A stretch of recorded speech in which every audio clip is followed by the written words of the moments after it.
are starting chapter number 4 from science book class 6 standard, sorting materials into groups.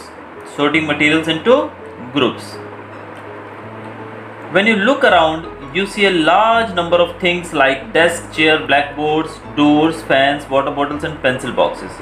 यानी कि जब आप अपने आजू बाजू में देखते हैं तो आपको बहुत सारी चीज़ें दिखाई देती हैं, जैसे कि डेस्क, चेयर, ब्लैक बोर्ड्स, बहुत सारे नाम यहाँ पे दिए गए हैं, water bottles and etcetera.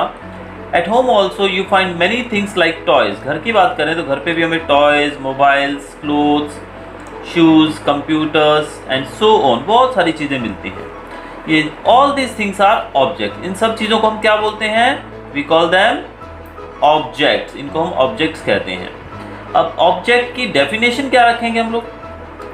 Anything that we can see और touch is called an object. जो भी चीज़ जिसको हम देख सकते हैं और टच कर सकते हैं, यानी कि जो भी चीज़ हम देख सकते हैं और टच कर सकते हैं, we can call it an object. इसको हम ऑब्जेक्ट कह सकते हैं. सो कोई भी चीज़ जिसको हम छुएंगे और उसको देख पाएंगे, that can be considered as an object. All objects differ in shape, size, colour and many other aspects also. ज़्यादातर जो भी ऑब्जेक्ट्स हैं, सारे ऑब्जेक्ट्स जो हैं, उनका शेप, उनका साइज, उनका कलर और दूसरे एस्पेक्ट्स और बहुत सारी दूसरी चीज़ों में भी वो भिन्न, एक दूसरे से अलग हो सकते हैं. But all objects are made up of materials and have different properties. लेकिन सारे ऑब्जेक्ट्स जो हैं वो सब किससे बने होते हैं? They are made from materials. वो सब मटीरियल से मिलकर बने होते हैं और उनकी प्रॉपर्टीज डिफरेंट होती हैं. यानी कि जिस भी मटीरियल से मिलकर वो बने हैं, उस मटीरियल की प्रॉपर्टीज डिफरेंट हो सकती हैं. To study all the objects around us we need to classify them. तो हमारे आजू बाजू जितने भी जो ऑब्जेक्ट्स हैं, उनको प्रॉपर्ली स्टडी करने के लिए हमें क्या करना होगा? हमें उनको क्लासीफाई करना होगा. So this is our next topic, that is classification of objects. Objects का क्लासिफिकेशन हम लोग अब करेंगे कि how we can classify the objects. Now will start the topic. A grocery shop has many things. आप grocery shop में जाते हैं, जब आप राशन की किसी भी दुकान में जाते हैं, you find there many things. और जो बहुत सारी चीज़ें होती हैं, वो सब चीज़ें एक ही जगह पर पड़ी होती हैं. The shopkeeper would never be able to find the things that the buyers want. अगर वो सब एक ही जगह पे, यानी कि एक साथ डंप की जाए, यानी कि डंप मतलब एक जगह पर ढेर कर दिया जाए, तो शॉपकीपर क्या आपको तुरंत वो चीज़ ढूंढ के दे पाएगा? Impossible for him. बहुत मुश्किल होगा. We can't say impossible, but बहुत समय लगेगा इसमें. अब आप जब राशन की दुकान या कहीं भी जाते हो, तो आपने जाकर जो भी चीज़ डिमांड की, वो आपको वो तुरंत निकाल कर दे देता है. यानी कि वो व्यक्ति आपको तुरंत वो चीज़ दे देता है. अब इससे क्या होता है? वो चीज़ जब आपको तुरंत मिल जाती है, तो you are able to get that thing quickly. यानी कि वो तुरंत उस काउंटर में जाएगा और वहाँ से उस चीज़ को वो ले आएगा, यानी कि उस चीज़ को वो उठाकर ले आएगा. इससे क्या होता है? इससे हमारा समय बचता है. हमें बहुत ज़्यादा समय में बचत होती है. लेकिन अगर वो डंप किया हो एक साथ बहुत ज़्यादा, तो उसको ढूंढने में तो बहुत समय लग जाएगा. And we can't wait till that time. तो वही बताया गया है. लेकिन अगर वो चीज़ें सिस्टमेटिकली अरेंज होंगी, तो क्या होगा? तुरंत हमने जब चीज़ मांगी तो तुरंत हमको वो चीज़ मिल जाएगी. तो इस प्रकार से वो चीज़ें जो हैं, उनको सॉर्ट आउट करके ग्रुप्स में रखा जाता है. जैसे कि आप जानते हैं कि जैसे कि बाथिंग सोप्स वगैरह होते हैं, वो अलग अलग ब्रांड के एक जगह पर होते हैं. टूथपेस्ट लेने जाओ तो एक जगह पर होते हैं. देन आप अगर कोल्ड ड्रिंक्स, यानी कि जो ड्रिंक्स लेने जाओगे, तो वो भी एक जगह पर आपको इकट्ठे मिल जाएंगे. तो इससे आपको फ़ायदा क्या मिलेगा? इससे आपको फ़ायदा मिलेगा कि आप जल्द ही किसी भी चीज़ को ढूंढ पाएंगे. You will be able to find that thing very quickly. और वही अगर वो चीज़ मैसी होगी, तो it is very difficult for us to find the particular things. तो इसलिए इनका ग्रुप में होना, इनको सॉर्ट आउट करके रखना बहुत ही ज़रूरी है. जैसे कि आप जानते हैं, toothpaste are place together at one place and soaps at another place. Soaps और टूथपेस्ट जो है वो अलग अलग जगहों पर एक साथ रखे जाते हैं. The advantages of sorting and placing things in groups is that it becomes very easy to locate a particular thing. जैसे मैंने बताया कि बहुत ईजी हो जाता है, बहुत ही ईजी हो जाता है पर्टिकुलर चीज़ों को लोकेट करना. तो इसलिए हमें चीज़ों को ग्रुप करना, यानी कि उनको सॉर्ट आउट करके ग्रुपिंग करना बहुत ही ज़रूरी है.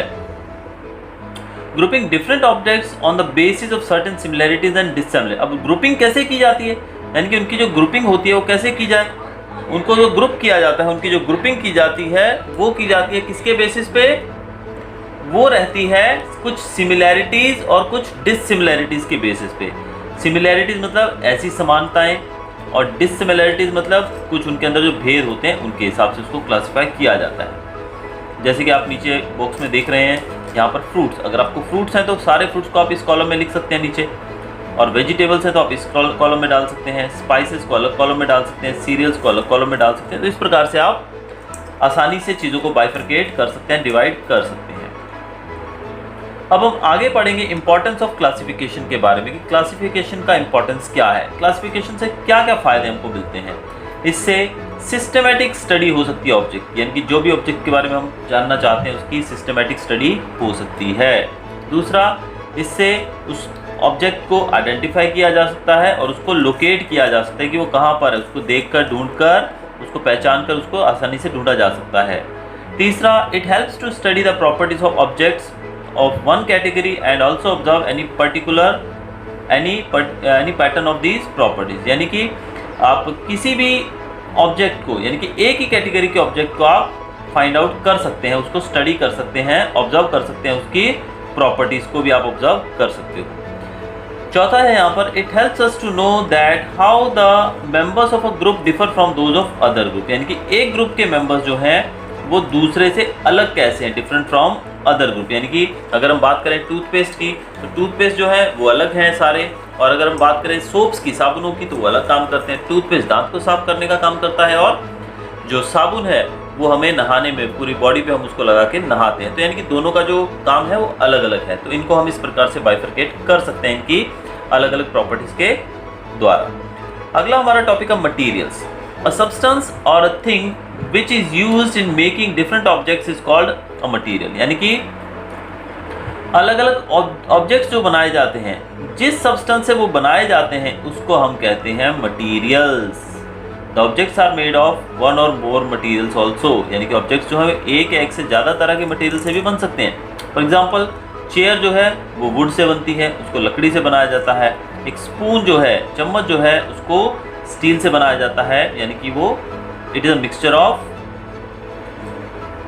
metals, it is not pure, it is a mixture of metals. Now next topic is, hold a cardboard in front of your eyes, can you see through it? No, you cannot. The material through which we cannot see the objects are called opaque materials. अब आप अगर एक cardboard लेकर अपनी आंखों के सामने रखेंगे, कार्डबोर्ड मतलब आप जानते हैं गत्ता जिसको हम बोलते हैं हिंदी में, कार्डबोर्ड लेकर अगर आप उसको अपनी आंखों के सामने रखेंगे तो you won't be able to see the object, सामने वाला ऑब्जेक्ट आपको दिखाई नहीं देगा। तो ऐसे मटेरियल जिनमें से आपको आर पार दिखाई नहीं देता है उसको कहा जाता है opaque material. And this property of materials is called opaqueness, और इस प्रॉपर्टी को कहा जाता है ओपेकनेस। ओपेक मतलब जिसमें से आप आर पार नहीं देख सकते हैं और जिसमें से आपको पार दिखाई न दे, इस प्रॉपर्टी को कहा जाता है ओपेकनेस। जैसे कि वुड हो गई, कार्डबोर्ड हो गया, ये सब चीज़ें हैं जो इस सबको हम कह सकते हैं ओपेक ऑब्जेक्ट्स।